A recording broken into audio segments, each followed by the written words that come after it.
बिस्मिल्लाहिर्रहमानिर्रहीम। अस्सलाम वालेकुम। हाज़िर एक न्यू वीडियो में एक न्यू रेमेडी के साथ। आज की वीडियो में मैं बताऊंगा कि जापानियों की लंबी उम्र का राज, जिससे आप भी फ़ायदा उठा सकते हैं। वीवर्स, रेमेडी बयान करने से पहले मेरी आपसे दरख्वास्त है कि अगर आप हमारे चैनल पर नए हैं तो हमारे चैनल को सब्सक्राइब कर दीजिए और साथ लगे बेल आइकन को प्रेस कर दीजिए ताकि हमारे आने वाली तमाम वीडियोज़ आप तक पहुँच सकें। इंसान की तकदीर उसके हाथों में पोशीदा है। ये जुमला तो अक्सर आपने सुना ही होगा, मगर आज हम इस जुमले को ज़रा सी तरमीम के साथ आपके सामने न सिर्फ दोहराएंगे बल्कि इसको साबित भी करेंगे कि इंसान की सेहत उसके हाथों में पोशीदा है। हाथों के ज़रिए सेहत के हसूल की पाम थेरेपी कहा जाता है, जो कि जापान का एक कदीम तरीका इलाज है जो कि सदियों से राइज है। इस तरीके से सेहत के हसूल के लिए किसी किस्म की दवा की ज़रूरत नहीं होती, बल्कि हाथ की हथेली की मुख्तलिफ जगहों पर ख़ास तरीके से मसाज करके फ़ायदे हासिल किए जाते हैं। हाथ की उंगलियों में पूरा जिस्म, इंसान के हाथ की 4 उंगलियों और एक अंगूठे का तलक जिस्म के हर हिस्से के हिसाब से होता है, जिसका अगर ख़ास तरीके से मसाज किया जाए तो इन हिस्सों के अफ़ाल और कारकर्दगी को बेहतर बनाया जा सकता है। इंसान के हाथ में मौजूद अंगूठे का ताल्लुक मैदे और तिल्ली से होता है, जो कि हाजमे के मसाइल के हल और सर दर्द के इलाज के लिए मुआविन होता है। लिहाजा एक हाथ के अंगूठे से दूसरे हाथ से मसाज करने से न सिर्फ सर दर्द में इफाका होता है बल्कि हाजमा भी बेहतर होता है। इसी तरह हाथ की एक उंगली, पहली उंगली जिसको शहादत की उंगली भी कहा जाता है, उसका ताल्लुक इंसान के मसाने और गुर्दों से होता है।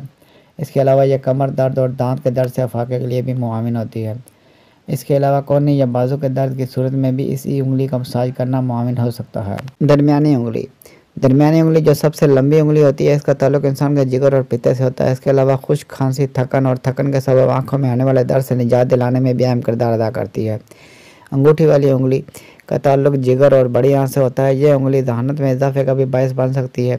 छोटी उंगली का ताल्लुक दिल और छोटी आंत से होता है। इसके अलावा गले की खराबी या टॉन्सिल की तकलीफ से भी निजात दिलाने में इस उंगली का मसाज मददगार साबित होता है। हाथ की उंगलियों की तरह इंसान के हाथ की हथेली भी असाब से भरपूर हिस्सा होता है।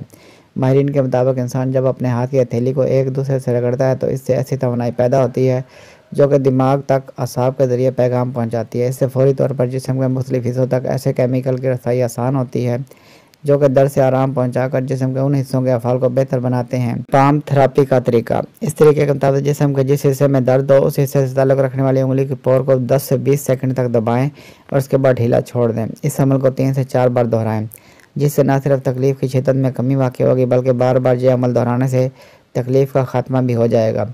पाम थेरेपी का इलाज जापान में सदियों से राइज है, जिसके इस्तेमाल इंसान आसानी से थोड़ी सी मालूमात के हसूल के बाद घर पर आराम से कर सकते हैं। इस इलाज का सबसे बड़ा फ़ायदा यह है कि इससे किसी किस्म का खर्च नहीं होता और दूसरा, इस इलाज के किसी किस्म के मुज़र असरात भी नहीं होते हैं। इससे इंसान के जिस्म में दौरान खून बेहतर होता है और उसकी सेहत भी बेहतर होती है। इस वजह से हर रोज़ सुबह के आगाज़ अपने हाथों को आपस में रगड़ कर करें। कुछ देर तक पाम थेरेपी की मशक इंसान को मुख्तलिफ बड़ी बीमारियों से भी महफूज रख सकती है। अब तक के लिए इतना ही। मिलते हैं नेक्स्ट वीडियो में एक न्यू रेमेडी के साथ। वीडियो अच्छी लगे तो लाइक कीजिए, शेयर कीजिए और हमारे चैनल को सब्सक्राइब कर दीजिए और साथ लगे बेल आइकन को प्रेस कर दीजिए ताकि हमारे हर आने वाली वीडियो आप तक बर्बाद पहुँच सके। आपका बहुत बहुत शुक्रिया।